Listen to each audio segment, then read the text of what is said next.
And then Jayden misses the head kick because he's getting yelled at for going for a head kick. He misses the head kick, then spins around. There's too many people for you to help and inspire. Like, fuck the hate. Like, you're not going to be everyone's cup of tea, and that's what makes the world go round. She just does not give up. No. She just will not. Like, you have to cut her arm off before she'll stop. Like, she will not.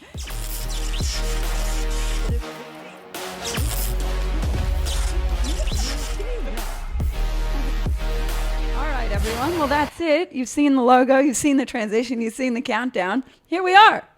Welcome to the MTL podcast. It's me, Lorna, and Nakia. Take 2 already because we just stuffed up royally on the first go. Yeah, we did it before, and then I just didn't push the right button. We weren't even on the screen. It was just a black screen. But here we are. Now. Anyways, this incredible setup has taken me 2 weeks to figure out how to do, but it's all thanks to these guys, Streamkitz. Can you see that? Oh, I don't know which way to move it. There we go. You can see it. It's good. So that's us. Streamkitz have given us this kit, and it's worth doing a podcast a year, right? Yep. We should do more than that, though. We'll aim for more than one this year. Next year coming. We got big plans. We might do 3.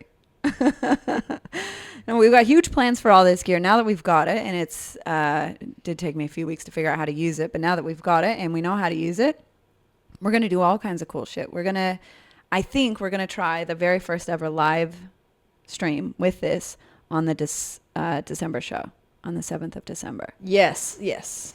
We'll play around with it. Who knows if it'll end up anywhere on the internet, but we'll give it a go. We're going to give it a crack. MTL Fight Night, amateurs and juniors, last show of the year in the gym.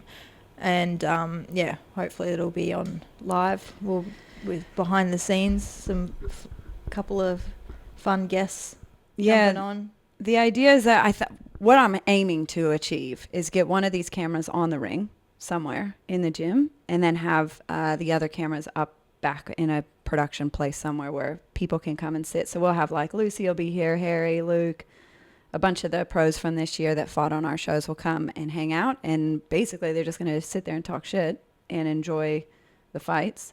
And then you can see some of the action too. It's an amateur fight night, so we're not going crazy production on the show itself, but it's just kind of a cool way of, I guess, introducing you to the back of the house. It'd be cool. It'd be fun. Something different. Yeah. And look at this. Isn't that fresh? That's me. That's Nakia. There you go. Look at all the things I can do. Feels pretty exciting. Yeah. So anyways, before we get into any new plans for this year, let's overhaul what happened last year. Yeah, we just looking at the fight cards then, can't even believe MTL 9 was actually this year. I just thought for some reason that was 2 years ago. Really? It's been such a big year. 4 shows this year, 9, 10, 11 and 12. And then we had fight nights as well. We had 3 fight nights? Was it? So about 4 amateurs and then, the 4 big shows. 4 pro shows. Yeah. Fuck, we had a busy year. It's been chaos. It's been good. Yeah. Organised chaos. Do you have any standout moments of what was the best part of last year yet? Of this year? Still with... Technically, we haven't left 2024 yet. Don't get ahead of yourself. Man, there's been so many. There's definitely... Like, to kick off with MTL 9, all-female card, and that show... The female card always has its challenges, ups and downs. Like, it's such a good thing for the sport. I wish more people got behind it. Unfortunately, the downside of the female card is that the attendance is never amazing. Because I think, like, we get heaps of social media reach and heaps of, like, the fighters love it. And everyone that does come always says about how amazing it is. And then the girls always deliver. The fights are always amazing top to bottom. The whole vibe is sick. But unfortunately, like we know from the research that we've done, with all female sport, the actual bums in seats is not what it is when we do a mixed card. Yeah, man. However, highlight of the night for me for that one was Judy versus Dori. Oh, right. It was like, I don't know of a female fight that's been delivered in Australia this year that was even close to that. It was, and everyone still talks about it. Like, that show was in February. Fuck, I hope so, because I think that the crazy thing about the world now is everything moves so fast. And like I said, like I forgot that was even this year, because it's just like everything moves so rapid that I think when the next fight show happens and the next fight show happens and people forget what's just happened before, and it's easy to forget what fights we're on. Yeah. But I hope that's one that people are still talking about, because it was just such like a high level female. It was a high level fight. Yeah. And then like these girls just, I don't know. It was just awesome. I'm seeing it in the flesh was just sick. I hope it translated to camera. I don't know. I haven't watched the stream of it. Yeah, I watched it back a few times, and I've looked at the highlights of it. I've looked at kind of our videographer footage as well that came out of it, and the girls are just hitting so hard. And it's just, and just also because they were putting tons of water on, like, because they had Thai trainers and stuff, like, man, just... makes every single shot just hit so hard, and Dori's bleeding and charging forward. She gets that look in her eyes like, I think that's one of the things that was so good about it, is they were both so locked on. Like, they're just looking at each other in the eyes like, we're doing this. Yeah. And mad respect for each other, but like also trying to kill each other. And just like, I think I remember like sitting there at like pivotal moments, and it was like Judy is looking through Dori's soul, and Dori's doing the same back at her with a smile on her face. Like, they're just both like, we're here to go and like show the world what we're capable of. And it was a big step up for Dori, obviously, like huge experience step up. I think she really showed everyone what she's capable of. Judy was just on, like, everything just looked just like it came together so perfectly for her that night. Yeah, she just had such a nice counter game. Like, it looked for Dori, and what I think was actually what Dori needed a little bit to see how much grit she actually has, because we've seen her fight. We've seen her fight beautifully. We know she's capable. We know she's a good fighter. She's got lovely style. But I don't think I've seen that like hard, like grit in her yet. And it took Judy like pushing her, like basically everything that Dori was trying to do wasn't working because Judy was just coming back. She would block and counter back with 3 or 4. And it was just like frustrating for Dori, because it didn't matter what Dori did, Judy had an answer. And what it did is it just pushed Dori into this whole nother level of like, fuck, I gotta go. And I've heard Dori talk about that a little bit, about wanting to sort of like embrace that inner psycho a little bit more and be like, no, like, let's go and remember that it's a fight and it's not just like about the technical game. And they did that without losing the technical game. So it's like they kept what makes Muay Thai beautiful, but didn't forget to fight as well. And so I hope that Dori's super proud of that performance, because she should be. And like Judy, I think the one thing that I thought about that I really admired about her performance, and like I've loved watching her fight, like ever since I've paid really close attention to her, is she has this like really cool balance between, like you said, counter game and aggression. And I think as a fighter, for me, I wish I was able to, like, I played a aggressive role for a little while when I fought, and then I played a more of a counter fighter, and I actually preferred when I settled into like using my eyes more and countering. But like, she just crafted exactly what I wish I would have been able to find so well. It's like she's on the front foot, she's coming forward, and she's trying to take the fight to you, but she's not being silly and just swinging for the fences. She's waiting for you to throw and then countering and then you know, coming off. So it's like this nice balance of like, I'm not just going to sit on the ropes and play around and not do anything and not work and let it come to me. She's like, I'm coming here, I'm in your face, I'm ready to fight. But just not like using her eyes so well, I guess. I don't know. I love that balance. I think it's really unique, and I'd love to have her on the show again. Like, and Dori is obviously like, Dori's like a piece of the furniture for MTL. So she's not going anywhere. I miss having her actually. Like, I feel like it's been a little while since we've seen her. She's spent a lot of the year in Thailand. But like both those girls have got huge futures, and hopefully we see them both back on MTL at some point soon. Yeah, definitely. Yeah, it was huge. And then when we moved past that one after MTL 9, we kind of jumped immediately. It was kind of a weird, like, jittery start to the year for us, because we came back. I was away. I was in America right before Christmas, or for over Christmas. And then when we came back, it was kind of like, all right, get into go mode. We just got to get this show running. And then straight away, within 3 or 4 weeks, we had the first pro show, men pro show. Yeah, it was pretty mixed. It was pretty, I think it was like a 5-week 6-week turnaround. But it was the whole year was like that. We had 4 shows and then that ended in September. So we did 4 kind of like within 8 to 10 week back-to-back time frames. Yeah. Because the plan obviously was to get in another one and have the 5th in November before we had all these venue date conflictions. So, yeah, so it was pretty wild, like 4 shows crammed into 9 months, really. Yeah. It was pretty nuts. MTL 10 was Spainy, Hicham? Yeah. Spainy. And Charlie. And then Charlie. Charlie with his title. The world title. Finally, Charlie. Finally, poor old Charlie. What an Man, adventure. and you know, just from my point of view, for when we were building that show, we got to finally do, you and me just being idiots as always, like came up with this stupid concept for an ad for the show. And we went through so much money, effort, and time to build this sick ad. I loved it. It was Charlie on the farm being a little Aussie boy. And then we shot over to England and we had James Ogden sipping tea in this like super fancy hoity-toity parlor. And it was just this stupid as fuck ad, but I loved it. I loved so much that we got to be creative. Like, we had good artistry in it. We had good videographers helping us out. And then James... Inspired by Tyson Fury. Yeah. And Francis fight. Yeah, like... dude, we finally did this sick production, like this cool promo. And James was such a legend. And we're like, hey, can you pretend you're having a high tea like a fancy boy in a suit? And he's like, yes. Yeah, he jumped on it. He was all about it. He was showing off the town of Sheffield. It was sick. Yeah, it was cool. That was so fun.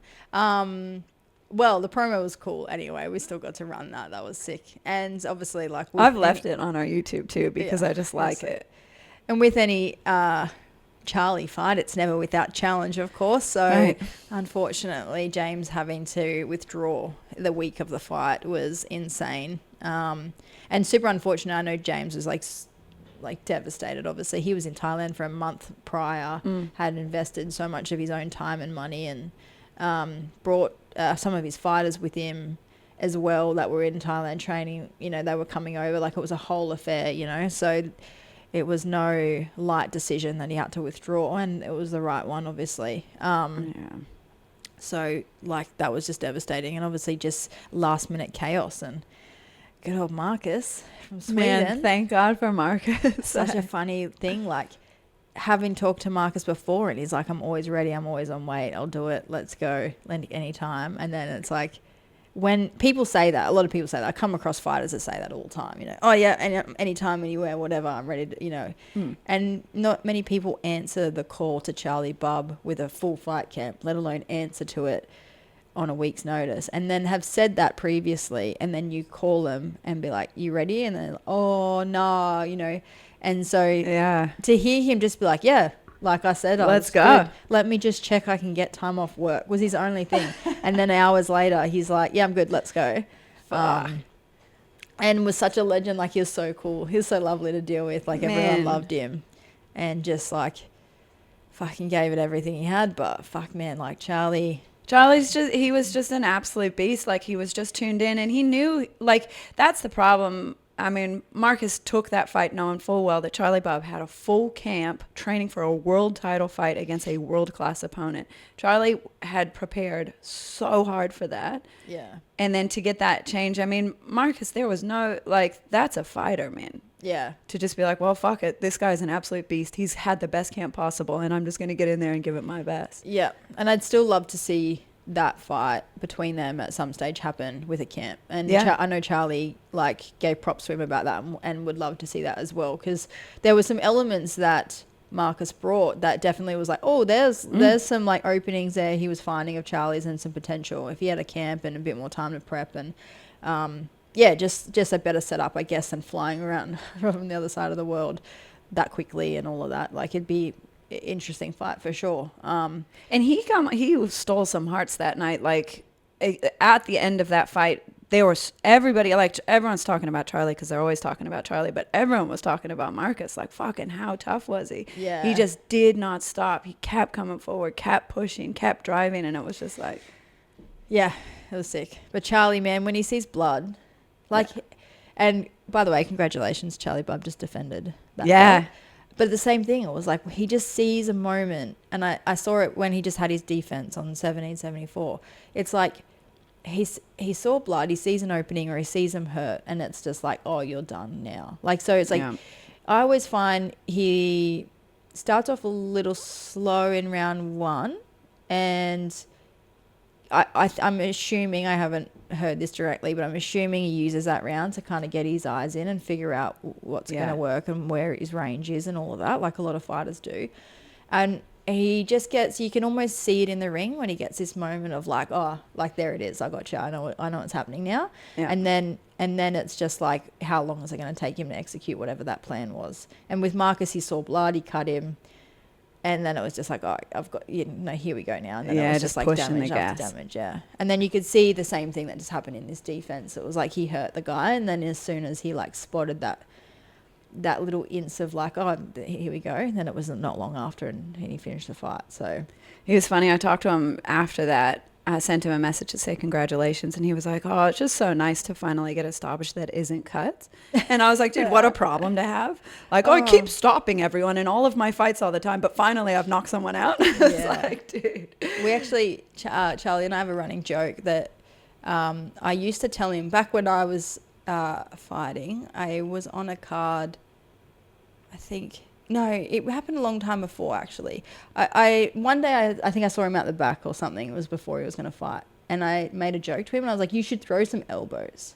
Like, as a joke. I was like, I reckon you could probably cut him.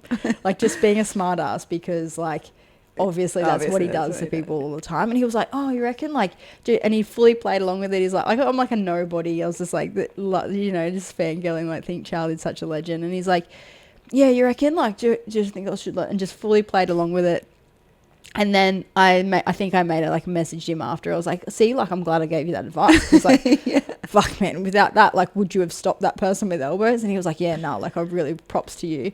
And so it kind of ran for years. Like, we fought on the same card over in Perth one time, and, like, that was the running thing. And he stopped that guy with elbows as well. It was just like a ongoing thing. So yeah, I understand the pain of him like, unfortunately, like, finally stopped someone for something different. But man, he's just a legend, and no one meets Charlie and doesn't think he's a good guy. Like, oh, man, he's such a cool dude, and he deserves all the success in the world, and I think he'll hold on to this belt for quite some time. And hopefully his biggest dilemma is just going to be like, there's potential opponents for him, but hopefully the timing and all of the things line up for him to be able to keep defending this belt and keep either getting overseas to fight opponents or getting them in to Australia for him to fight. Like, yeah, the world's his oyster, and I hope he gives these next few years like a real good hard run at it. And I know he wants that, but it's just he's younger than we think too. Like, I forget because he's so mature, but he's actually really young still, so he's got so much time. Yeah, he's got heaps of time, but like, he's got the belt now, so it's like,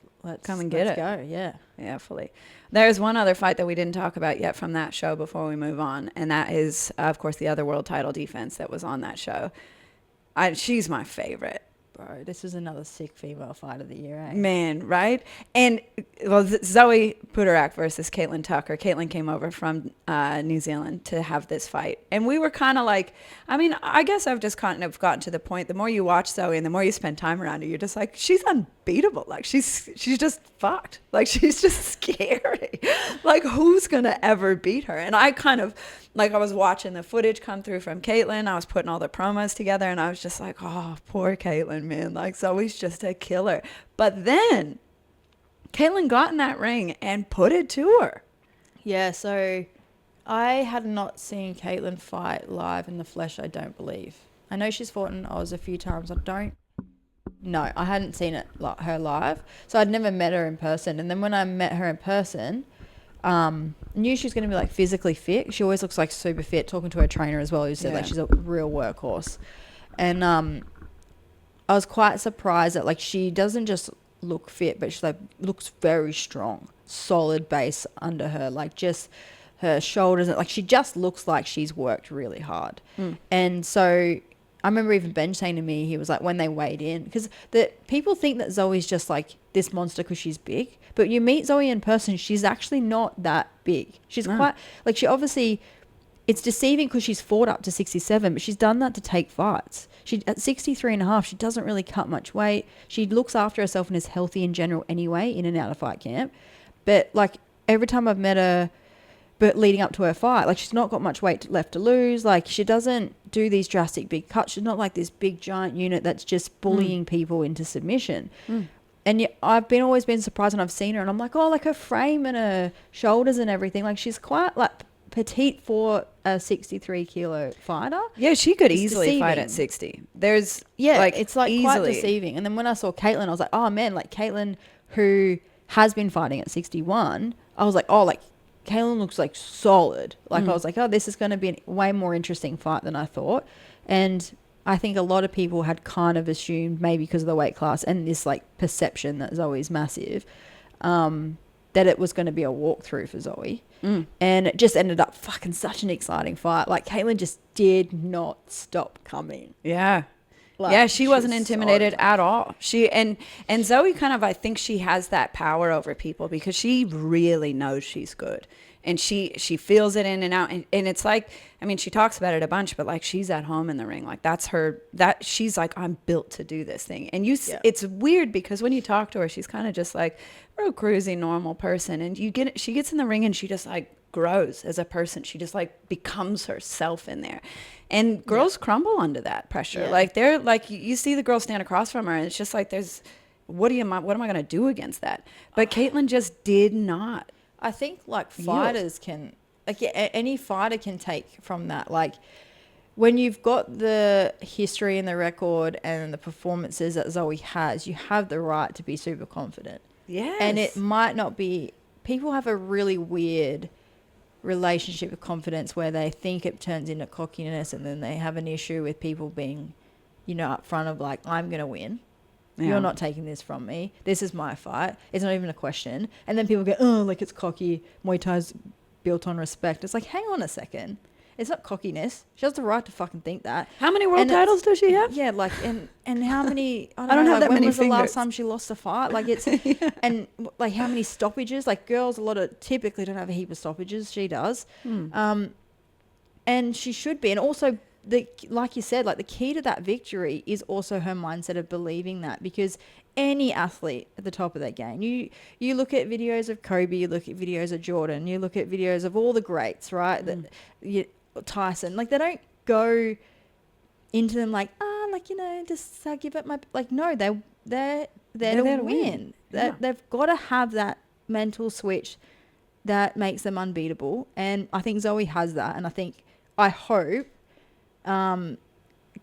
female fighters in particular all around are paying attention. Yeah. Because that is one of the biggest keys to the ultimate success. Like, if I know I speak to a lot of fighters, and a lot of female fighters in particular are really quite good at opening up about this and like talking about the struggles and lacking confidence and the pressure of like social media and the pressure of all the judgment and all this that comes with putting yourself out there in the ring.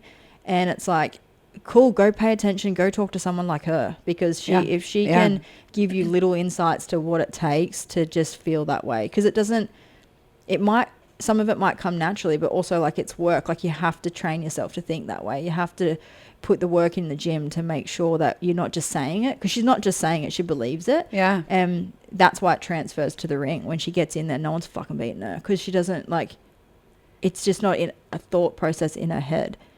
And what I loved about this fight is it obviously like it's a special thing when a fighter and a trainer has that relationship where they're both on the same page. But Zoe had comfortably won that fight going in around 5. You know, like, I mean, it was a war. Kaitlyn didn't stop fucking coming for that win, and she never for a second tried to stop trying to knock Zoe out. And that's what made it such a good, sick fight. And I had my phone was blowing up while it was going on. Like, this is sick. What a fight, blah, blah, blah. But in round 5, right towards the end, I looked over at Lee. I always look at what the trainers are saying and doing. And there could have been very easily, just won this world title. This is your first defense, very close back up. Easily would have been acceptable to be like, you've won the fight. Like, keep winning the fight and don't do anything stupid. Yeah. Right? That could be very logical, but no. Lee's gone, just go. Do not stop. Try to knock her out. Like, and Zoe's just got this look on her face. Like, every elbow she threw, every punch she threw, every kick was just like, I'm trying to stop this fight because I do not want it to go the distance. She'd won Clearly, it's the end of the fight. She could have very easily just chipped her way through another world title, and she was just like, nah, I'm trying to knock you out, up until that last bell. And to look down and see her trainer with the exact same mindset, I was like, this is a fighter. Like, this is, as a promoter, that's what you want, because it's like, we are here to deliver entertainment. Yes, people, they're to fight, they've got to win and all of that. There's all these other elements to the sport, but at the end of the day, what we're doing is providing entertainment to the fans. So what a dream come true when you've got this, like, fighter with her mindset, and then this trainer with that mentality, and they're just like, just go, and not until the last, like, moment of the fight, when the last bell goes, is it ever about anything less than stopping that opponent. Like, sick. So yes, I appreciate moments like that for sure, man. Well, and like you said, like, their mentality, Zoe's mentality, has been fed into by the relationship she's got with Lee, and then back to Lee again. So it's like, because of who she is, he's seen that in her, and he pulls it out of her, and then he feeds it back to her. She draws on it, and it goes back and forth. He's not a yes man. He's not sitting there being like, oh yeah, champ, you're the champ. Yeah, it's not like that at all. It's like, I can see that you got this thing inside you. I'm going to pull it out of you every single time. And if you're not showing up, you fucking got to get it out. Yeah. And he has the way of turning that. Like, because there was a moment there, I can't remember if it was round 2 or 3. Might have been round 3. Like, Kaitlyn dumped her a couple times. Like, she fell over. She got up. Like, Zoe just kind of looked a little bit like, she's bringing this to me. And this is not, I don't like being here. Because she doesn't ever like being there. Like, Zoe's in control. She's always in control. When she's not in control, you can tell she's just kind of like, ugh, I don't want to be here. And he turned it around. When she come back, and those, like he said, I mean, he was like, no. Yeah. You go now. Yeah. And it's sick to watch. And I mean, that's the whole aim of the martial arts game, right? Is to be adaptable and be able to see what's going on and make the change. Yeah. She's also defending that belt again. Yeah, she is. It's in Darwin, right? Yeah, NT Fight Series. So another one. When is that? That's coming up soon. January, yeah. Yeah, it's January 25. So excited for that. Yeah. Good to see her go again. And yeah, we'll see her back. We'll definitely have her back on MTL this year. Yeah. Next year. I love working with those guys. And anytime we can escalate another female fighter and just keep giving them what they deserve, like, I'm here for it. And she's amazing to work with. So yeah, and she works on all sides. Like, we were talking to her about her social media presence last year a little bit, because it's like, why does nobody know Zoe's name? She's so good. Yeah, so very underrated. She's probably, I don't know if this is I'm speaking out of school, but she may be the most decorated female fighter active right now at all in the country. I don't know that there is anyone like Kaylee, obviously historically has had that accolade. Actively right now. But actively fighting right now, I don't know that anyone is more successful than Zoe. Yeah, I would agree. And like, you've got people in that conversation for sure, Kim Townsend, Shannon Gardner. But I think Zoe's one of the ones, like, not enough people are talking about. Yeah. Because, it's all, I mean... Is it a presence thing? We don't know. But anyways, what she's done, she's just undeniable. It's undeniable. And she didn't even have her own Instagram page until halfway through this year. And she was like, well, I see. Yeah, better get going. And now she's killing it. She's doing exactly all the things. Like, she understands that this is a business. She understands that she needs to sell herself. And I think historically it's just been like, no, fuck it. I'm just about the fight. I just need a fight. I don't care about me. And yeah, people can look at that and be like, oh, you're egotistical. Now you think you're somebody. And it's like, no. This is a business. She's a professional. And this is how you become a professional. Is she's putting herself out there, and she's going to win fights, and she's going to start making money. Yeah. And the other side of that too is like, I've spoken to her about this, is like, dealing with the downfall of, like, when you're putting yourself out there on social media, you can get hate and people don't like you or whatever. But there's so many people for her to inspire. Yeah. Like, we've got a little girl in the gym that absolutely loves her. That came out, walked out with her to the ring for the world title. And like, it's just when you see little girls like that want to fight one day, or maybe up and coming fighters or whatever, or even pros on the scene. I know Lucy, like, absolutely loves her and looks up to her. It's like, there's too many people for you to help and inspire. Like, fuck the hate. Like, you're not going to be everyone's cup of tea, and that's what makes the world go round, and that's what's great about it. But like, there's just too many people missing out on learning from you or being inspired by you, or you not sharing your story is just such a waste. And she deserves more publicity. She deserves more credit for what she's done, and hopefully there's like heaps to come for her. For sure. Yeah, definitely. If there's anything we can say about it, we will definitely. Yeah. Well. And then Hicham and Brandon on that card too. Oh man, we haven't even talked about that fight yet too. My God. We'll cap that show off at that one because there was more, but we'll just that fight was fucking sick too. Yeah. Hicham and his trainer was so lovely to have on the show. Like I always think about, because being a promoter is about a lot of the time about making memories for me and my team as well. Yeah. And I always love it when I have international guests or just even interstate guests, and they're like just fun time, good to deal with. And when the internationals come, you're always a bit like different regions bring different vibes. So you're like, you just, have to roll with the different types of characters that come your way. Yeah. But he was lovely and his trainer was cool as to deal with, and I just had a great time them. Like they really loved Australia. They like Hicham messages me still. He's like, I miss MTL. I want to come back. So it takes two to tangle, and that was just like a sick fight. It was good. Yeah.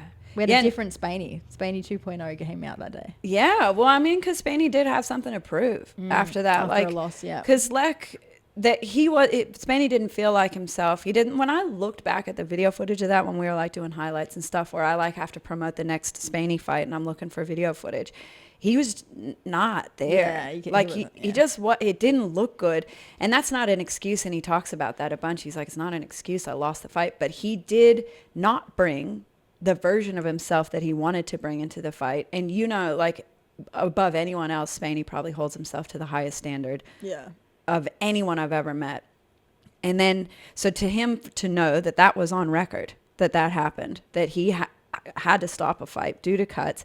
Lek was dancing around him. Lek was playing with him. And he showed up. He fought a good fight, but it just wasn't his time. Yeah, it wasn't his night. And it just, there was a lot of things going on, obviously, that just didn't make him that night. Yeah. But sometimes these things are a blessing in disguise, right? Like he definitely learnt from it. He went to Sinbi after that to do a bit of a camp, came back with a new set of tools. His clinch game got better. Yeah. And he showed that in that fight, actually. He was just a bit more like on top of it when the fight came to the clinch. So it's good to see like a seasoned fighter like him still realize that like there's holes in the game that need to be improved. And he took that loss on the chin and fucking learnt from it and established this new relationship that he's got with Simbi, where he's doing some camps. Yeah, preps there now, and he just keeps building on that. So he came back, and he also had a huge recovery around his knee. So he's had knee problems on and off for a few years, which is why he sort of had that gap a little bit there. Before we had him on MTL, we had a bit of a break, and some of it was surrounding that. And he did the right treatment that he needed, and he was back running. So like before the Hicham fight, he had been running for the first time in ages. Oh wow! And with no pain. So his hips naturally got better, and then he was kicking more. And everyone's like, Brandon's a puncher, whatever. Yeah, his hands are fucking amazing. Why wouldn't you use them? If you had a Spaney fucking hook, you're going to use it. Yeah. But his legs were way better for this one, because obviously like with the improvements he'd made, and then his body just being in better condition.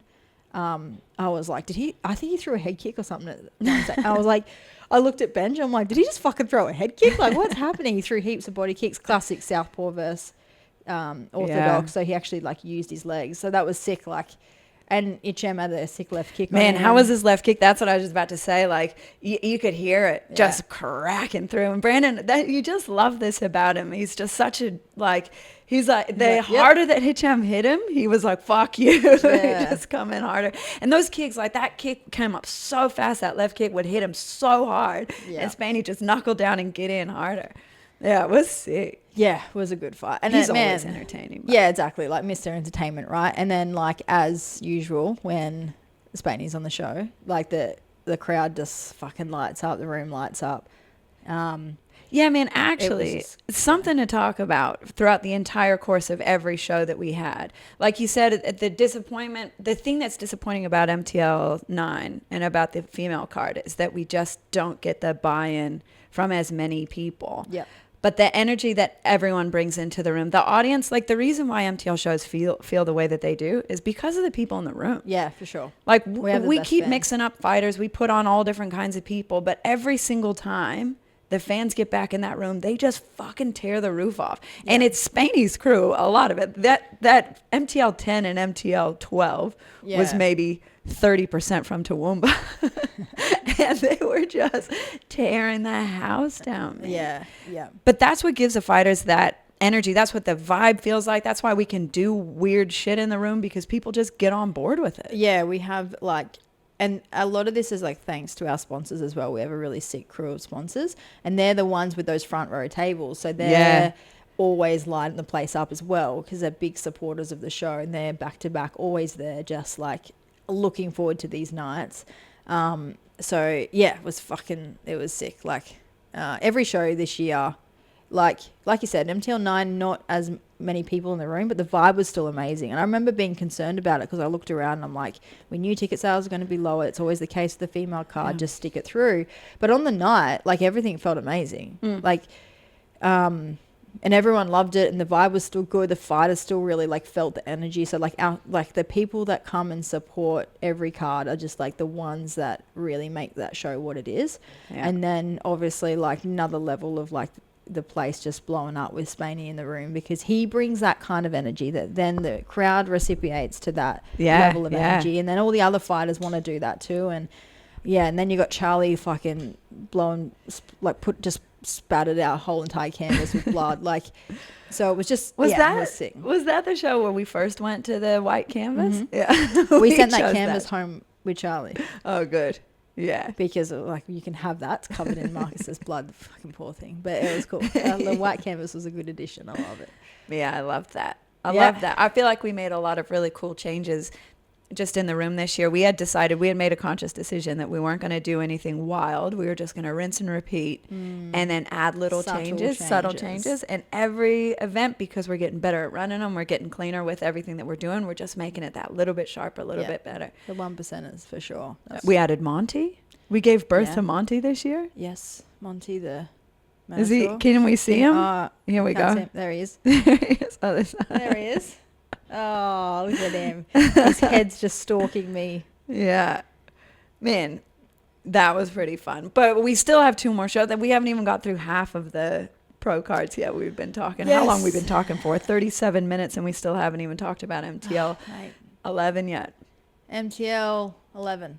Jayden needed world title. This was sick because you rarely get to see world title, like world champ versus world champ, legitimate.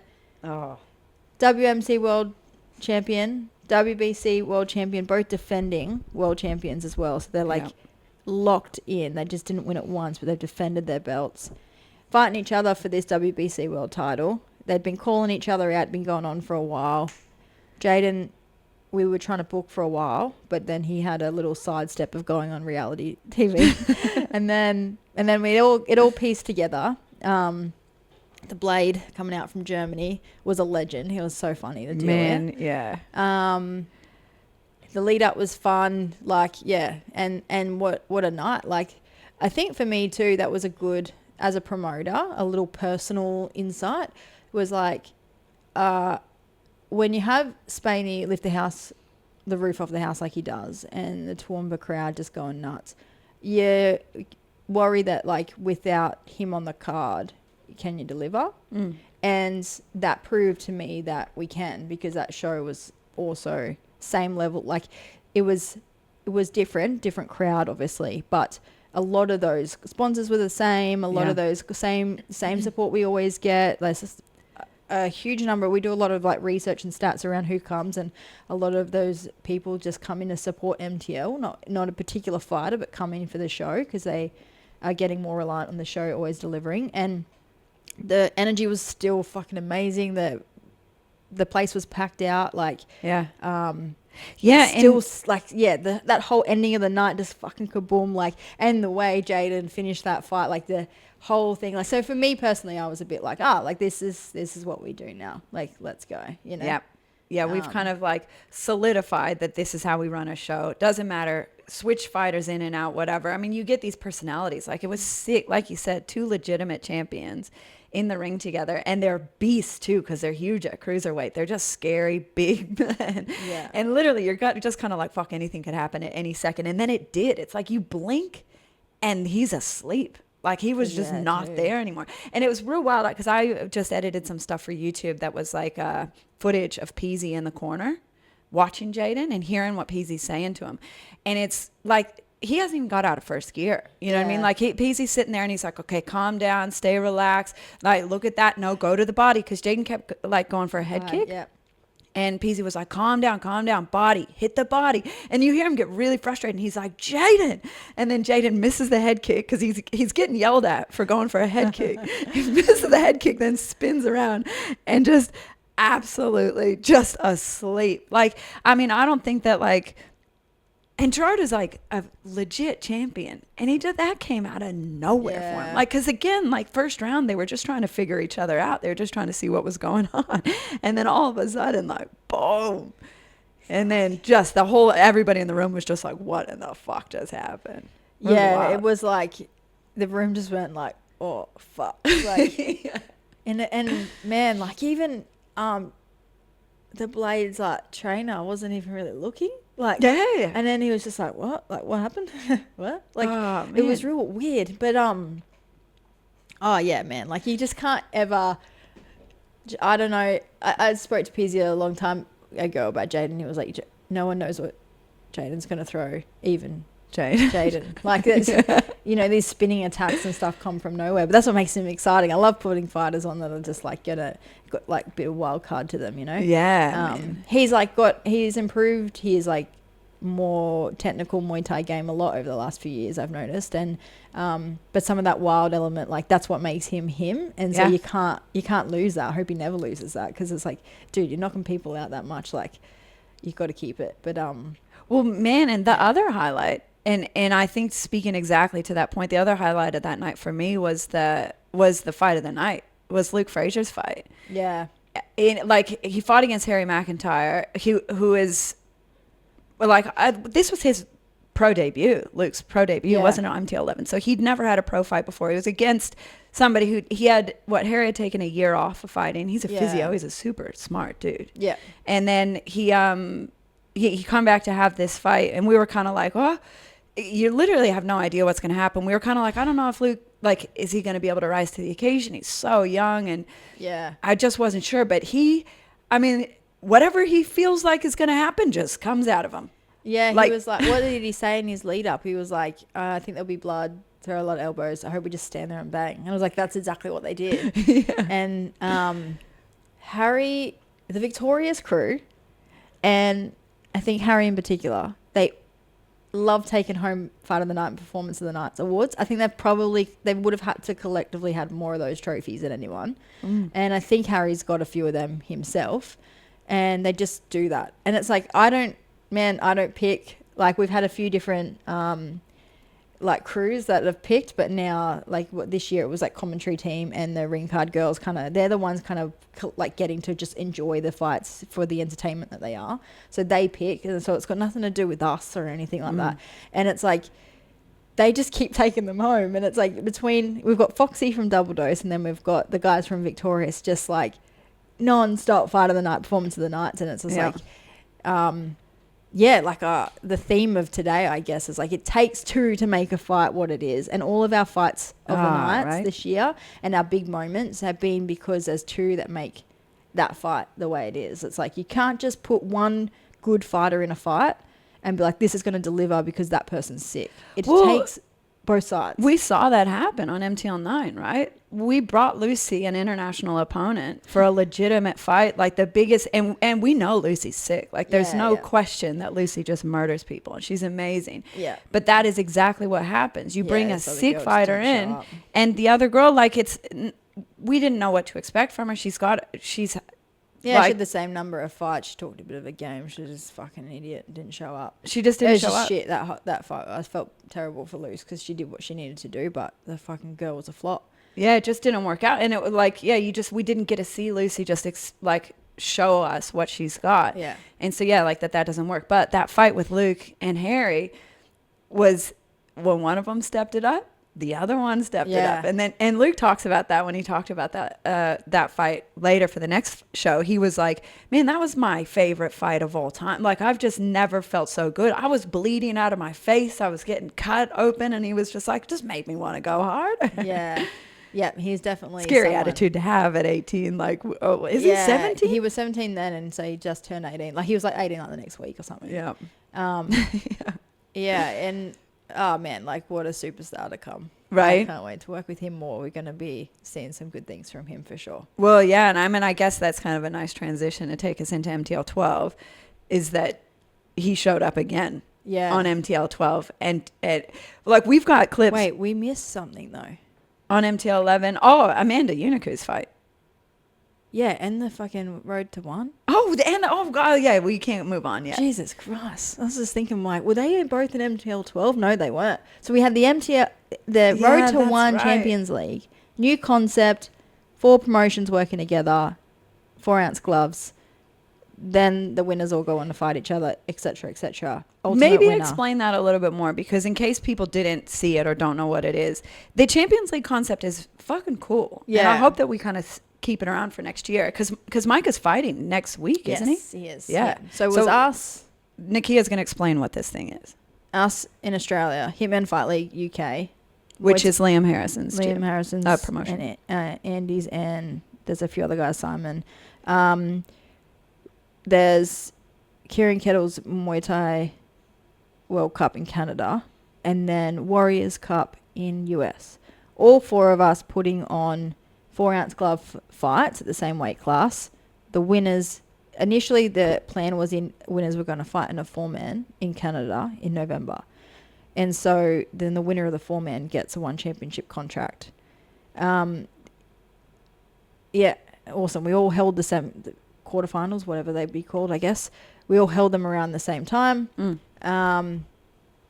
Obviously heaps of knockout results, I think, because like 4-ounce gloves in that weight, anything can happen, and a lot of them were ending in finishes. And the weight division was 170 pounds, because we did it in pounds for them, since it was the Canadian company. So it was 170 pounds. 1 championship weight class. So yeah, man, it was. And so we had Harry Ritter from Queensland versus Michael, former MTL champion from WA. And bit of a like stylistically different. You know, Harry's typically walk forward, throw his hands, which created an exciting element with the 4-ounce gloves.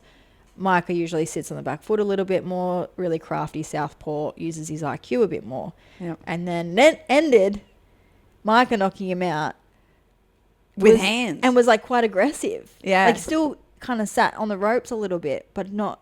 Yeah, he kind of went for it a bit more. When we talked to Micah about this beforehand, because I was kind of just wondering, like, what do you think? What do you think about this going into these 4-ounce gloves? I mean, like, you being a counter fighter, like, you can't sit back and take damage in 4-ounce gloves. Like, you're going to get fucked up. It doesn't work that way. You can't just play off the ropes. And he was beautiful at that. When he fought Kyle Jeweler, he's such a clever fighter. He's such a clever fighter. He can see everything. He moves so nice. But, yeah, I think that was what was inside his head. He was saying, he was just like, well, I just want to bring it. I want to bring the entertainment. I just want to show you what I can do. I don't want to just sit back and watch. I'm not going to just sit back and take it. And he delivered. And it was so quick. It was, again, one of those things where it was like, we're just starting to watch this thing happen. I'm just seeing them get in the rhythm, and I'm like, okay, all right, this fight's happening. And you do, like, your heart's almost in your throat a little bit, because you're just seeing these tiny gloves, and you're like, oh, what's gonna happen? And then they just fucking, he was asleep. Poor Harry, man. Like, and obviously, like, you always feel gutted at that, like, getting knocked out in the first round. It's just kind of like there's no. Yeah, I was like sitting on the side of the ring near where Harry's corner was when it happened, and then I looked over and Richie, Harry's trainer, was like, well, that didn't go to plan. It's like, fuck, like, that's literally it. Like, everyone's got a plan until they get punched in the mouth. Like, it's just a thing. Like, these 4-ounce gloves change the game, and everyone knows that. And it's kind of like, we've seen time and time again, absolute top world-class fighters get into 1 championship and then eat hands with those gloves on, and just changes everything. Like, no one doesn't take anything away from Harry, because it's just like, this is the game. And because of that, the challenge that got thrown in amidst all of that was that off the back of it, one of the shows had a 4-man as part of their kind of elimination round, and there was a lot of knockouts happening, and I'm not sure if that was the thing that was the catalyst, but in the time of organising the November part, One Championship changed the rules and said they don't want to see four-mans happening in the 4 ounce. And I think that's like a good call. I don't know the reasoning. I'm assuming safety, and like it just doesn't make much sense because people are getting knocked out so easily. Yeah. Where they're like fighting twice and like, or even just taking excessive damage is probably not the good idea, fighting twice in the same night in those gloves and all of that. So basically that element changed. Okay. Which threw a bit of a spanner in it all because we were like, okay, so we've got to hold another series of fights. And then it was, what logically made sense was obviously the US winner and the Canadian winner to fight each other on one of their promotions. And then the UK versus Australia. The problem we had then was that we didn't have any upcoming shows that we could plan it for.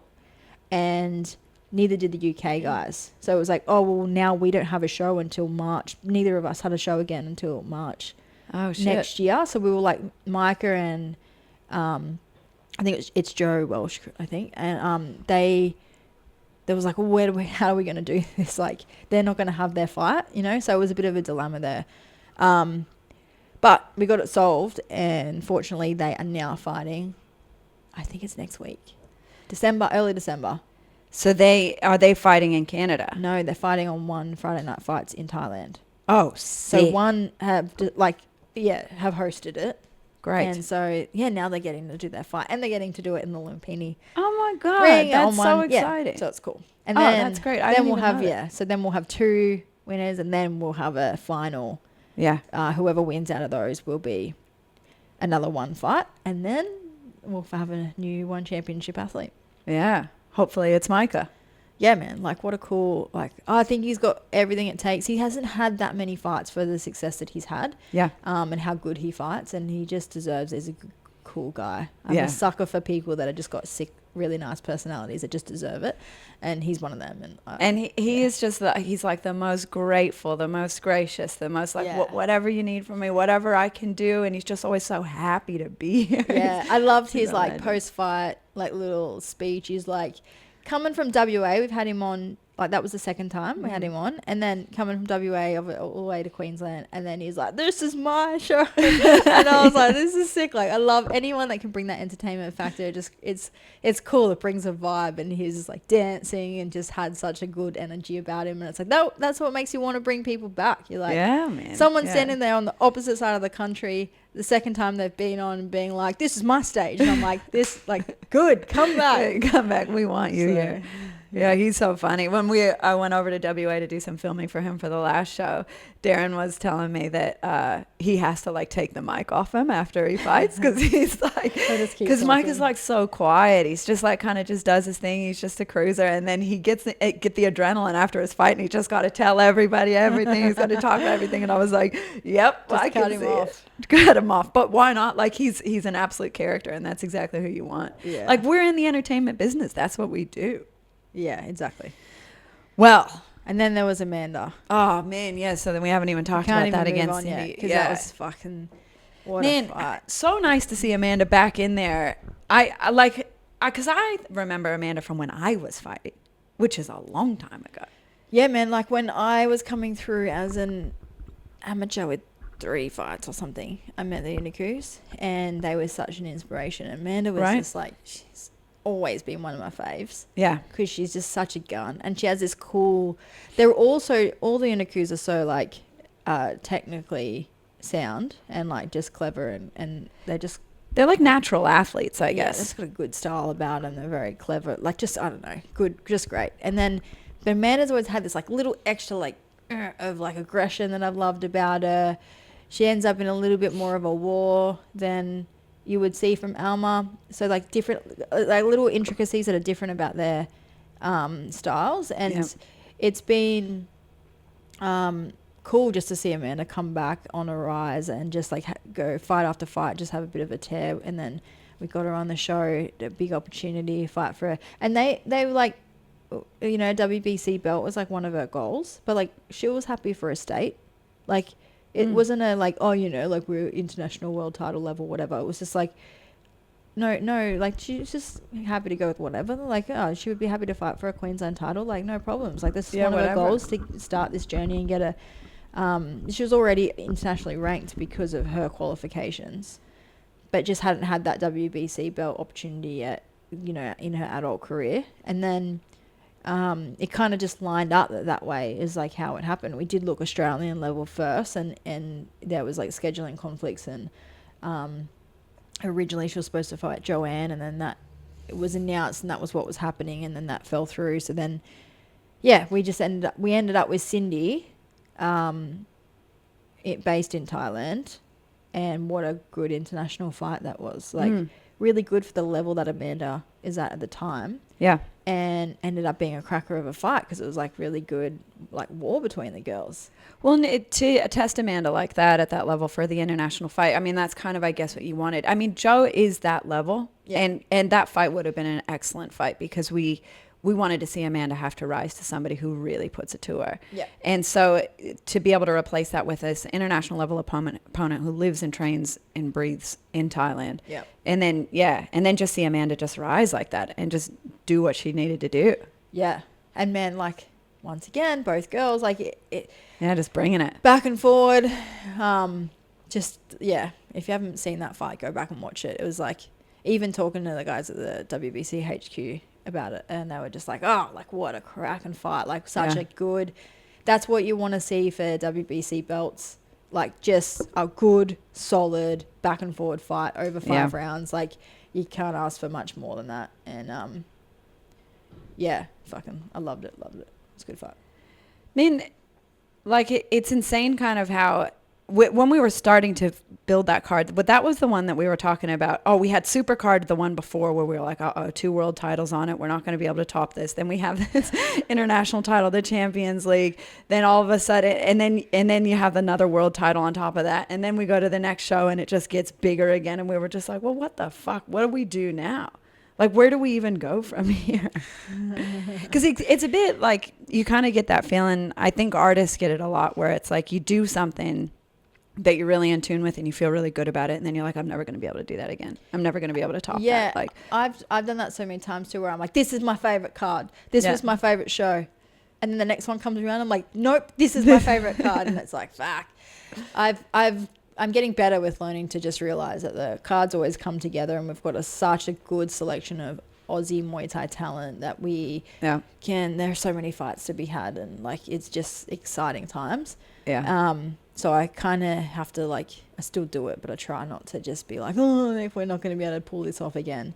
But going into MTL 12, we knew Spainy was going to be the main event. That was kind of the only thing we had planned. And then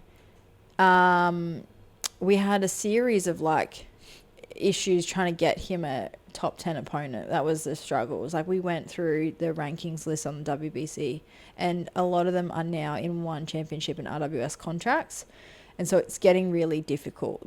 The back end of like, people can easily judge and be like, well, why didn't you just fight someone in the top 10? It's like, yeah, we try. Like, it's not, there's logistics around timing. Do they have another fight book? Are they in a contract with another promotion? All of these things. Like with Charlie, for example, it was a bit more like, sometimes the guys are pricing themselves out of the market. So it's like, we asked some guys that wanted 15 grand plus 3, like their flight plus 2 trainers flown out, and like, just they're pricing themselves beyond what the Muay Thai industry in Australia is doing right now. And it's like, well, like, cool, that can't happen.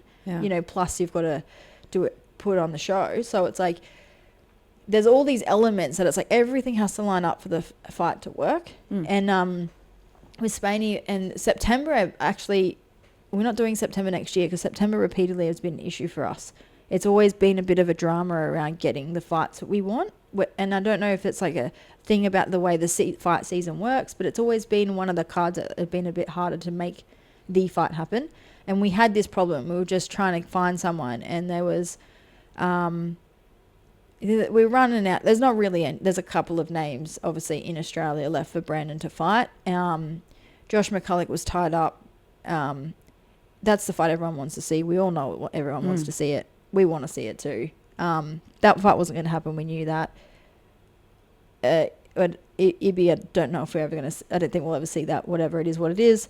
And then, so we obviously go international. There's not really anyone else around for him to fight. And that's what we've been doing, is going international. And we tried, there was some guys in England that weren't available. We tried, like, we didn't just go, oh, we tried people and we're talking about New Zealand and maybe some Thailand guys. Like, we were trying quite distant names that were a good challenge for Brandon to step up. And then we looked at the top 10, and a lot of the top 10 were in contracts. There's not just the one championship contract issue now, where RWS are doing it as well. There's some guys, we really wanted him to fight. Shimon is a top 10 competitor from Japan and a like really crafty fighter. And he now RWS Japan have contracts. So there's all these like top level WBC ranked fighters that are in RWS Japan contracts, which is making life harder for us now. Like WBC know that this issue is there, but rankings are there because they're the rankings. They're the best fighters. And so they can't just automatically go, well, we're going to pull everyone out of the rankings that's in a contract. It doesn't work like that. That wouldn't make the rankings what it is. But I guess the business side of that, it makes it quite hard. It's not as easy as just swinging judgment out, being like, he should fight this. He should fight this person. He should fight that person. It's like, they're not always available. They're in contracts with other promotions. Like, what are you left to do? Yeah. So we had Ning, who is from Thailand, who was has been a trainer in Oz for a few years, and he wanted the fight and was like a superstar in his day. Granted, he hasn't months ago, but hadn't fought before that for a few years.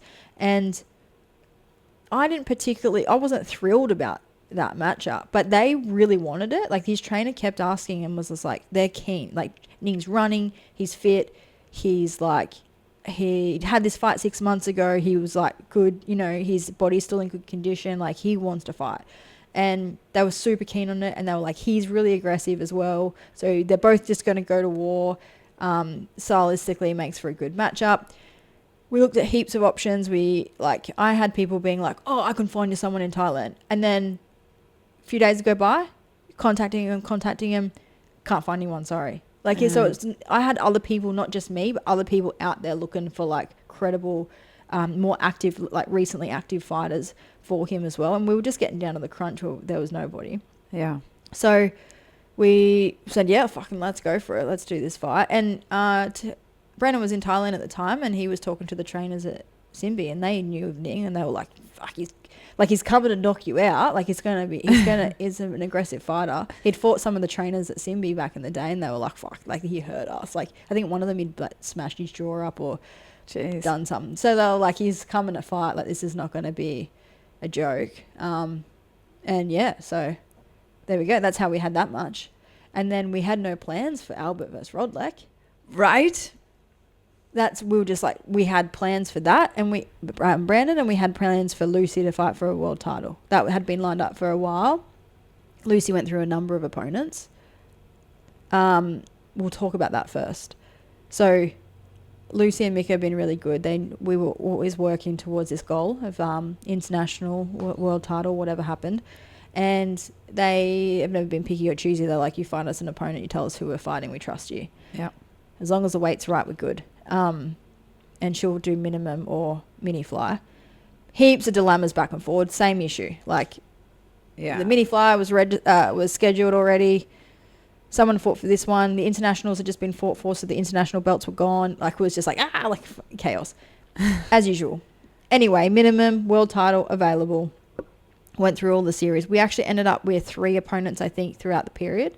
And so before it actually got announced publicly, we were on to the 3rd opponent of like locking in. Like, we had one locked in, then a second one locked in. The girl that actually just won the mini fly world in Thailand, in Raja, she just fought for it and won the WBC world title.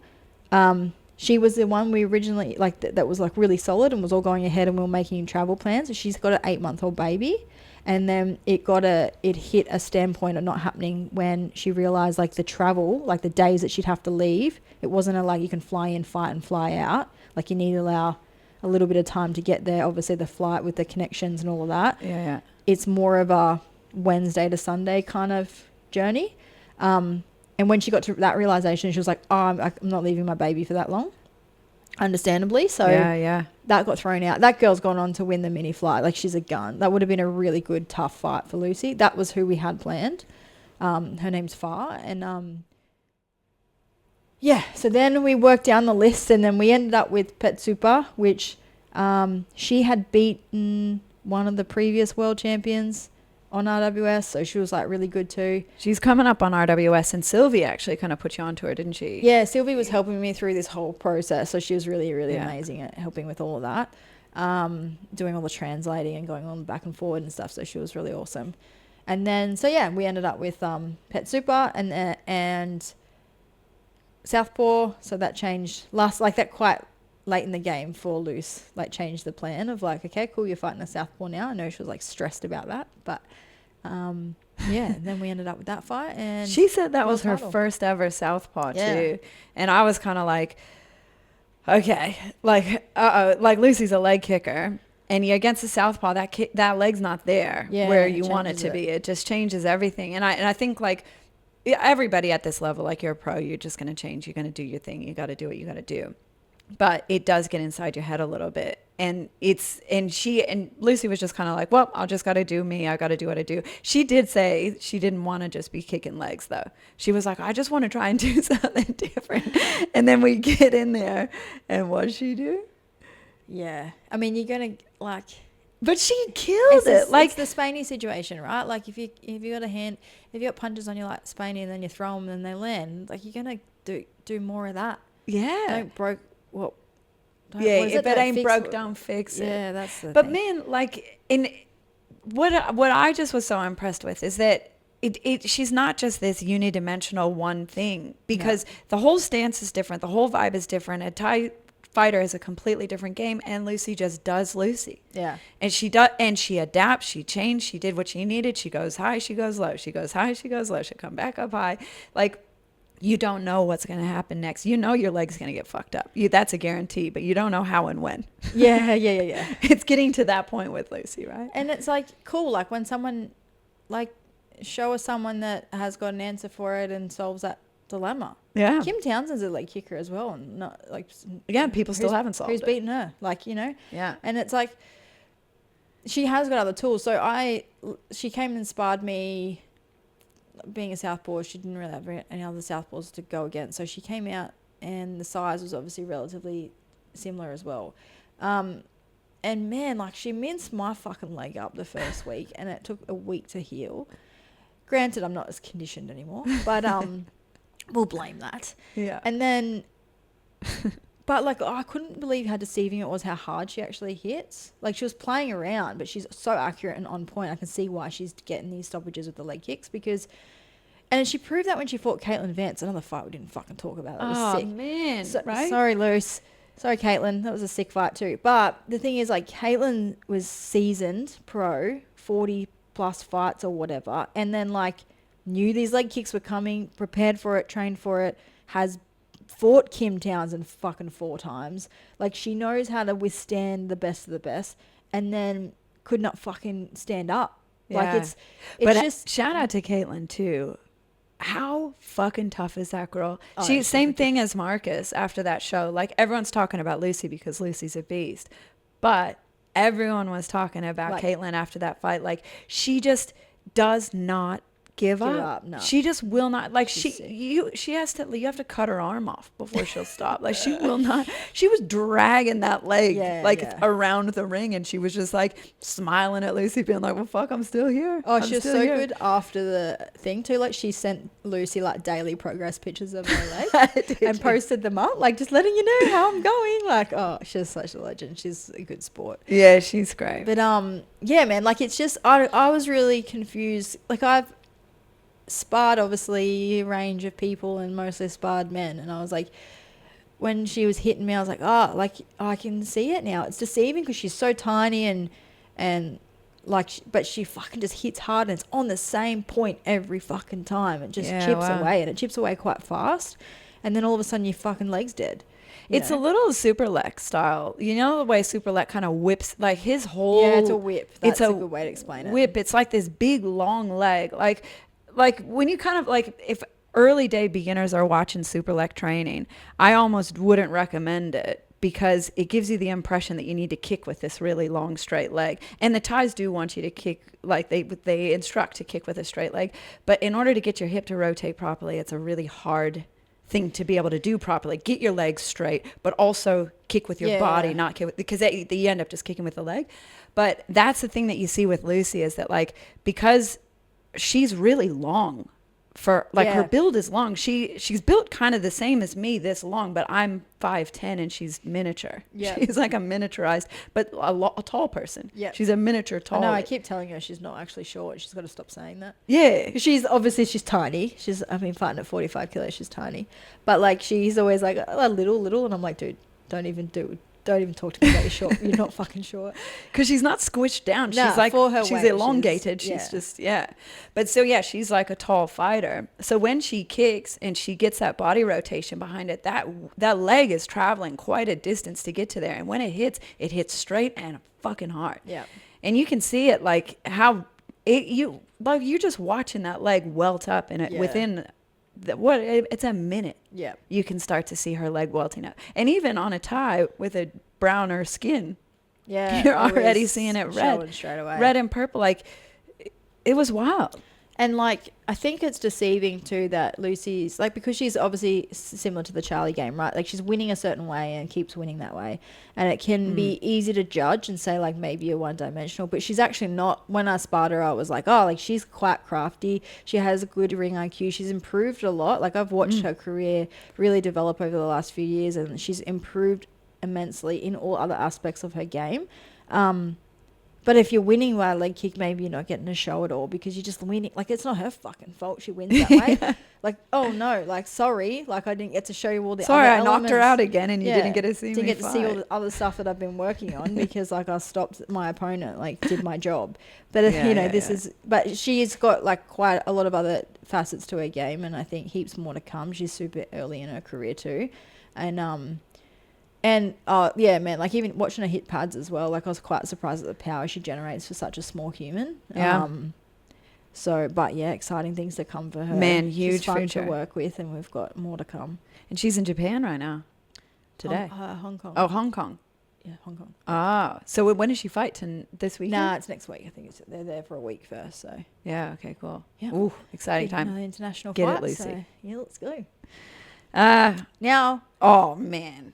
We can't go past. Yes, and then Albert and Rodlek. My God, so good to see Albert back in the ring up here, huh? Wanted Albert on the card. I mean, who doesn't want Albert on their card? When we were talking about Jayden being unpredictable, Luke Fraser, Albert is the master of not knowing what the fuck he's about to do and doesn't give a fuck. He has the complete embodiment of being present in the moment and doing the thing. Yeah. There is nothing else. You know what's funny too? I think I'm making a judgment call here, but it feels like he lives that way a little bit. True. Like in the media day when we interviewed him, talking to him, it just seems like he's just in the moment. Like he's living life. He is who he is. He's the character he is. There's no facade. There's no performance. There's no like, I've got to be this person or this, I'm trying to be this, like play this role. Yeah. He just is who he is. And I think that's why people gravitate towards him, is that's a lovely, nice human and just kind of has this feel of like floating through life. Yeah. And then he fights a little bit that way. Yeah. It's like he just kind of, he does this float through the fight and it just happens and the things just happen. When Bruce Lee, everyone quotes this "be like water" or whatever. When Bruce Lee is talking about that, the concept is that water embodies whatever shape it's around and it just fills the space. It just does the thing. It can be in any form, in any shape, anytime, and it's constantly fluid. It's constantly moving, constantly changing. From the day dot when we started watching Albert when he was 16, coming up, what was that? 16. He was 16 fights undefeated in a row, and then he fought Damon Nelson. Yeah. Damon Nelson. And got knocked out. And it was like, I feel like that was one of the hardest fights for me to watch yet. because I'd always seen Albert as this just like freak of nature. Like he was unbeatable, unstoppable, untouchable. And this concept like that, he's like a ghost. You know what I mean? Being like water. He's like, you go to punch him, you're punching smoke. It's not there. Yeah, yeah. And he did it to everybody. And it was like he was so in himself. And then to see that, like, to see him fall.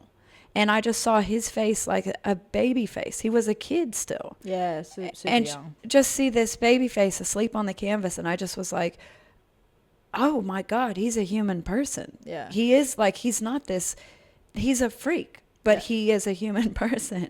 And then he took some time off. He had a baby.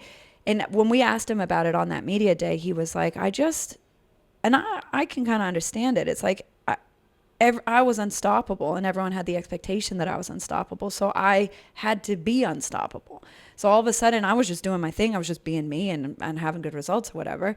But then everybody else expected that that's what I do. And then I had to keep winning. I had to keep being this. And I was fighting for other people and I didn't want to do it. But then I just had to keep doing it. And then everybody else. And it's like, it's poison. You can't poison. You can't contain water. You can't hold it. You can't like make it be a something. You just got to just let it be its thing. Yeah. And for such a young age, for him to realize that that's what was going on with him, take a step back, acknowledge it instead of getting caught up in the fanfare. You know, like so easy to just get in your ego because you're a freak like that. You're a superstar. I mean, he's a natural superstar, and it could have been so easy for him to get caught in his head, and he didn't. He stepped away. He had the awareness to do that.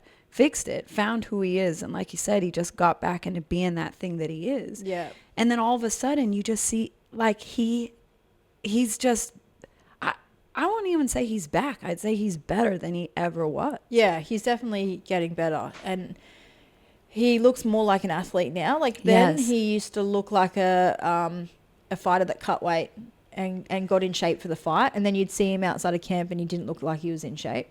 Whereas like he's consistently looked like he's healthier and looking after himself and like learning, like with time, with being a parent, with all these things come wisdom, right? He's obviously surrounded by a good team now. Like he's whatever has happened for him in the last like little period of him being actively fighting is working. Like it's he's just got all that like freak of nature talent, and now it's coming together with age and wisdom and maturity and the right environment. And like when we wanted to book this fight, when it came up to be able to book Kim versus Rodlek, I was like, come on. Like and there was talks of man, just when you sent me that, we were in talks like, at the same time with like him potentially fighting Niall, who was the current international champ as well. So obviously like the idea of him fighting for WBC international title was a big goal of Albert. So I was like, that was, you know, we were back and forward about that as well. Turned out it all kind of fell into place the way it should have, because Niall ended up getting a world title opportunity. He's since won that world title. So great for him. It was good that we didn't go ahead with that fight. It was good that played out the way it did, because he's now the world champion. And in all of that, it ended up like the fight that to be was Albert versus Rodlek. And fuck, like my only stress leading into that was like, we don't know the Rodlek that we're going to get. He had some time off. Yeah. He'd previously been on one championship. Everyone knows who Rodlek is. But you don't know. Is he now a pad holder and he's not training? Is he going to take it seriously? Is he training hard for Albert because Albert's a threat? Is he treating it like a threat? Is he going to show up? Like, who? We don't know. Like, that was the element of surprise. And man, he showed up. Fucking got Rodlek. Like, we got everything we could have hoped for from Rodlek, man. What a fucking fight. And I mean, I don't think we're probably talking to anyone that hasn't watched that fight. So, like, it's just, yeah. If you haven't watched it, it's up on our year. YouTube. There's highlights are on YouTube if you don't have the time to watch the full fight. Yeah. But do yourself a favor and watch the whole thing, because unquestionable, like fight of the year. Absolutely no doubt. It was so wild, man. Like, I remember you and me were sitting across from each other, across on like the ring underneath the ropes. I was looking across at you and Benji periodically in that fight, and I literally, like, at some point I thought someone was gonna die. Like, it was so hectic. The amount of like power and pressure but also technical expertise, fight IQ, intelligence in the ring, like spinning and jumping and wild spinning shit. and jumping, Like entertainment. Man, the way Albert moves has always fascinated me because he is like a panther. You know what I mean? Like he's like an animal that is completely locked into his body. There's not like a separation the way normal humans are. There's like this intellectual brain that's like, I should move my hand, and then your hand moves. But like with him, that's not there. He just goes and does. But then with Rodlek, he is like power embodied. Yeah. He's just like thick and sits down and drives forward with his punches. But he also knew exactly where he wanted to be whenever he wanted to be there. He wasn't letting Albert out of his sight. He wasn't shaken by any of the weird shit he was throwing. Yeah, he has that experience, right, to stand there and be like, I'm not letting this intimidate me. Yeah. Like, cool, try all your jumping shit. I'll just smile in Yeah, your throw face. a jumping knee at me. Land it right on my chin. I will smile in your face and I will punch you in the face. Yeah. And then, and obviously, like, Rodlek dropping Albert early in the fight out of the hole. It's like, he was good. He jumped straight back up and came back from it. But it was like, is he going to be good? Is this going to set in like concern? And man, like I've never seen Albert keep his hands up, but all of a sudden he had his fucking hands glued to his face, which was good to see because it's always a bit stressful that he doesn't have his hands up. But like, just delivered round after round. That fight just delivered. And to fit in with the theme of today, this is like a good topic to talk about because this kind of encapsulates that it takes two to tango. Like, this fight is fight of the year, unquestionable. It was a fight that everyone was talking about. That would be for sure solidified in people's memories for a long time. It skyrocketed Albert's career for sure, put him on the map with people that didn't know about him. It brought, its eyes back on Rodlek of like, Rodlek's back, here we go. Yeah. Now, the thing that people don't maybe think about is like, to make that fight what it was, you needed Rodlek and you needed Albert. Yes. Like, that fight doesn't happen the way it happens just because Albert's in it or because Rodlek's in it. Albert always shows up the way he does, and he's always going to do flashy shit and crazy stuff, and he's fought since then and put on another crazy performance and got a knockout and got the win.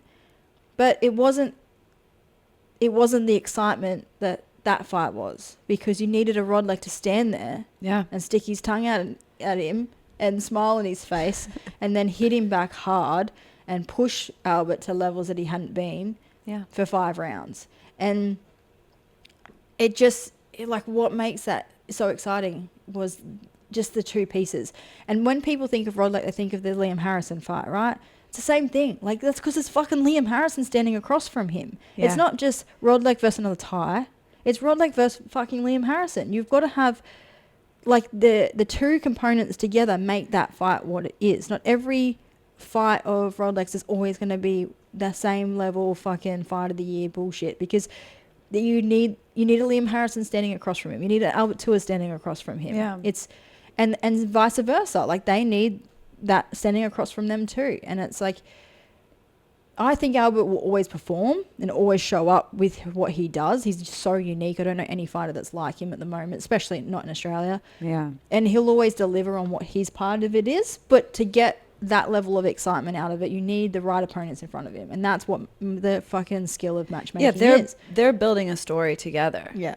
And man, I was like, I know I'm very fucking fortunate to get that fight, like, land on my lap. Yeah. And I'm so glad we did. I'm so glad it worked out, because heaps of people are benefiting from that. Albert's career is going to fly and the kid deserves it. But, like, obviously there's been some controversy since around Rodlek's following fight. It didn't deliver. And I don't want to go into how that was handled or opinions about what happened. I would have handled things differently, but every promoter's got to do what they think is best for them, and nobody else is positioned to really fucking say otherwise. It is what it is. But when I saw that matchup, I was never excited about it, because it was like Rodlek versus another Thai, and a Thai that's known for sitting back on the ropes and not doing much and being more evasive, and it's like that's because that's not what works. Like, you're not automatically going to get another Rodlek versus Tour kind of performance, because the Thais talk about this a lot, and this is kind of a cool thing. I think Sylvie actually put this out on a podcast, and this is where I learned this from. But she talks about like, deep in the Muay Thai culture, it's not about violence. It's we want to create damage. We want to cause damage. We want to put on a show. Obviously, there's that. But the whole point of what they do is the better I can come, the more you have to rise, because without me, you will never know what you're capable of. And this is everything in life. This is everything all the time. I'm not saying that you have to constantly put yourself under threat or in adversity or be struggling 24/7 or whatever. But how many times have you been totally comfortable and relaxed and easy and found your best self? Yeah, exactly. Never. Comes through challenge. You have to push that little bit. So when you get, and this is what makes magic. This is like when you get those NBA like championships, game 7, like it's game 7 is game 7 because it's game 7. Yeah. Because it's been a fucking challenge. Like it's, you don't just roll over people and think that you don't have a Jordan. Michael Jordan doesn't exist unless there are people pushing him to be that thing. Yeah. And so the whole like Thai theory behind Muay Thai, or many of them have this mindset, is that if I don't show up on the night, I'm dishonoring you because I'm not giving you the opportunity to show me what you're capable of. This is a gift I bring to you. The harder I can push you, the harder I can hit you, the more I put pressure on you. And this kind of helps people who aren't really that into Muay Thai or violent sports or whatever. I mean, I kind of try to talk to my mom about this a little bit because she doesn't understand why I do what I do.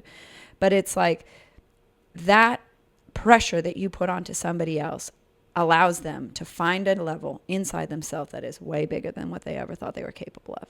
And then the product of that is that we got to see the best Albert Tua that we've seen for a while. We got to see a sick Rodlek. I don't know if it's the best Rodlek he's ever had, but it was fucking so good to watch. Yeah. Then the combination of that has given birth then to a whole nother experience that everyone in the room got to experience. So it's like we're not just seeing two people be great. We're also having a memory that is great.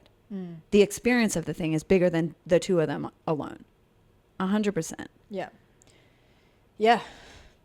Yeah, man. And that's the ultimate challenge as a matchmaker. And I mean, thank God that's your job and not mine, because I don't know how the fuck you do it. Yeah, I mean, but you're actually very good at it. The best fights are the ones you don't know who's going to win. The best fights are always those ones where people have got to step up and you're a bit unsure about it, and they accept the challenge. Yeah. Yeah, man. Like, I don't know. Like, everyone's got their own styles. Promotions all have their own styles. We like the entertainment thing, so we're trying to put on cracking fights because I want my sponsors to go home being like, that was sick, so entertaining, that fight was good. Well, and the ultimate goal of what we're trying to do specifically is get everybody out there. Yeah, we want more people to know what Muay Thai is, enjoy it, and then they can learn. You know, they get more ingrained into the sport and they can learn all the other aspects of the beautiful parts to Muay Thai. But like, initially, number one is we're an entertainment business. And I think this year, the fact that we just summarized a few of the fights that were just... Dude, we've been talking for an hour and a half and we summarized 3. Yeah, of each. Maybe of each show that we've had. And we didn't even talk about any of the development series, obviously. Yeah. Like everything else that's going on. It's been a sick year. Like, as every year is challenging, heaps of lessons learnt, heaps of growth. Fucking. Do you have any particular lows that you can think of from last year? Let's not. I think the hardest challenge that we had was again just figuring out how we're gonna. Oh, I mean, like, for me, the challenge is always the politics. There's always the backside of it, and like, there's just tall poppy syndrome at its best. You know, when MTL's doing well and succeeding, there's more people come out of the woodwork wanting to cut you down and find a way to talk shit. There's people trying to be competition out of ego instead of just out of like, we can all win. Like, there's plenty of promotions, there's plenty of fighters, there's heaps of activity, there's growth in Muay Thai in Australia, and we should all be like trying to win because we all want to win, and we can all do that. Yeah. And the sport can be fucking amazing, and we can get more eyes on it, and everyone can grow from that. And we should all be championing. Is that a word? Fuck, I don't know. Championing, I think, is what you're each going other for. to succeed. Yeah. And the toughest part for me is just constantly navigating the fucking bullshit of people trying to. Yeah, but I think drag it down. Like what we were talking about, you know, that thing, this 2 to tango. I mean, maybe this is a metaphor for us too. Yes. The more people try and bring shit to us, the better we get, because we have to. Yeah, you have to You know what rise I mean? to the challenge. We don't have a choice. And I think that is maybe a kind of a nice way to wrap this up, because we've been going on for an hour and a half talking about fights, but to talk a little bit about what we want to do next year, where we're headed, and because like we're not stopping. No. After a year like that, and how good it feels to just do something legitimate and feel good, and like we're on the track. We would just want this sport to be as big and as cool and as fascinating as we think it is. And everyone, like, once you see it and once you've experienced it, once you've been to an MTL show, or once you've like seen some good Muay Thai, you're like, oh yeah, fuck, why is this not my life? Yeah, why am I wasting my time going to boxing? Sorry. Next year we've got 4 shows locked in. Bit of a different calendar, no September. A bit more spaced out over the year. But man, fight wise, I've got heaps of exciting fights that I want to make happen. I know now not to just get carried away and thinking things are going to happen the way they are, because that's not how promoting works. I know athletes that I want to work with. I'd love to see a few new faces on the show. We obviously would love to see Spaney back. We'd love to see Albert back. We're trying to plan a defense for Lucy at the moment. I've got a main event for March that I'm super pumped to. Someone we haven't had on the show before that we've been trying since MTL 1, and it just never lined up. So I'm so excited for him to headline the card, and he's going to deliver entertainment like MTL's known for. Yeah, more of the favorites that... Fuck, we didn't even talk about Harry Shepherd. Oh my God. Oh, anyway. We've got to... I think we're going to have to just... Harry Shepherd goes from just strength... quick minute. To strength to strength. We've had him on so many MTLs. It looks like he works at a bank. They called him Daddy Shepherd when we first met him. Remember, they were like, I was like, what's his fight name? Like, Harry we were putting him on our graphics, and Ben goes, Daddy. I'm like, Daddy, what the fuck are you talking about? And he's like, oh, it's just because he's just a dude. I just thought he had kids. No, they were like, he's just a dude. Anyway, super nice guy, lovely guy. Looks like he works in a bank. Looks like he works in a bank. So and then just murders people. And just keeps murdering people over and over and over again. Yeah, and doesn't matter who you put in front of him. He just this year killer performances, and we love having him on all the time. And he's about to fight this very weekend. Rebellion have got probably one of the craziest. Bring this out this quick. You're going to get this done, before the show, so that it's timed up well. Well, if I can get the podcast out before, Oh, yeah, hopefully. Yep, now you are. Now I am. This weekend, the boss has said. This weekend, 8-man Rebellion. Oh, dude. Jagger, Queensland. Jagger Chan, Josh King. MTL champion. Josh King, two times. 2 times we had him on this year. And then Harry Shepherd, undefeated. WBC Australian champion. Undefeated except for Jagger Chan. Defended his Queensland, won the Aussie this year. Killing it.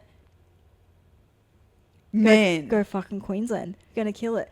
Anyway, either way, no matter who gets any of those 3 opponents, they're in for a hard ride. Dude, no matter what everybody happens, in that card is a killer. It's scary. It's an 8-man that nobody knows. It's everyone I've spoken to is like, because heaps of people have obviously come to me and been like, who you got? It depends on the draw. Yeah. It depends on how it lines up. That's legitimately what's going to happen. I think Jagger's a problem for everybody. Josh is a problem for everyone. Harry's a problem. So Nick Harris is a problem for everyone. Nick Harris is too. Like they all are. Sam Gardner's a problem for everybody, and he's just been added to it this past week. Like it's crazy. Yeah, it's sick. So good job on that side. Always delivering good 8-mans, and this one is one. I've been saying all year 63.5 kilo is the division of the fucking year at the moment in Australia. And now we get to see it all lined up in one. I'm so excited. I'm really bummed I'm not going. Yeah. But I can't wait to watch it. It's going to be good. Yeah. And well done, Harry, on an amazing year. You absolutely crushed it, man. Our favourite banker. But anyway, next year. Anyway. I don't know, more of the same. More of the same. Keep chipping away. Keep getting bigger. We're trying a Brisbane show in August. Yeah. Do we want to talk about new venue? No, let's leave it.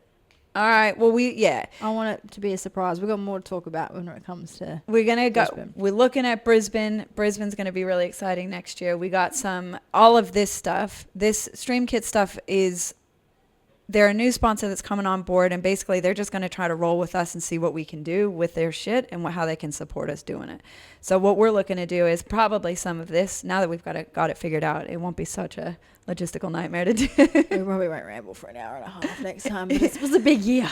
Well, I mean, this is what happens. Now we'll do more than one a year, so we won't have to make it so long, and then we can have some guests and stuff. Yeah, so we're going to have some guests. We're going to be talking to fighters. Yeah, we want to know. Who do you want to see? Who do you want us to talk to? Up-and-comers, fucking amateurs if you want. Pros that you see, MTL favourites, randoms. What do you want to know about? What do you want to hear? Yeah, what do you want to hear? What do you want to see? What do you just want to talk more about? Behind the scenes? Yeah, what of this was interesting to you? What did you want us to shut the fuck up about? Do you want us to just fuck off? I don't know. Yeah. There's probably a few haters out there that do, so whatever. We're not going anywhere. Not going to listen to you anyway, but yeah. Do you want us to bring Harry the banker on? I don't know. Yeah, I mean, ask us. So you tell us. He's a funny dude. It is really interesting. I think one of my favorite things about this is being able to do if we get to do this podcast and start interviewing some of these people, is for you guys to see how they actually are, because it's real wild when we go and do media days with them and stuff and interview them, and you're like, wait a second, you're this guy? Yes, and people are really interesting, and the biggest thing we want to do is be able to have like a long-standing big production crew eventually that really give like in-depth insights to these people and the way they live their lives and stuff outside of fighting. That's a huge task, and one that we will keep working towards. But this will be a good way to give you a little bit more of an insight into your MTL favorites for sure. Yeah. And then the other parts of it, we're talking about having fighters come on and watch some of their fights and talk about how they felt during the fight and stuff. So that's another concept we're talking about. More content coming. More content. If you like the idea of it, or if you have a good idea or whatever you want to see, fucking let us know. MTL Fightwear's now out, by the way. Oh yeah, MTL Fightwear. Keep watching. We'll talk more. We'll do another podcast before then, and we'll talk more about that. Merch coming. There's some exciting new releases coming before Christmas.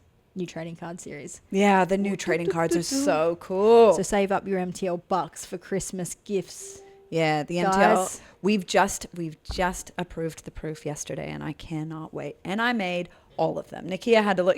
She looked at the proof yesterday. There's 100 new designs. Yeah. And she said it gave her a headache. And I was like, fuck you. I had to make them. Exciting new little surprises in the trading cards too. So yeah. It'll be good. Thank you guys so much for watching, listening, tuning in, whatever. Thanks for supporting the show this year. We've had a fucking massive year, and we just thank you guys so much for being a part of it. And Oz Muay Thai promotion of the year. Just saying. Promotion of the year for sure. 100%. Don't even care. I'm going to make myself an award. Bye. Bye, guys.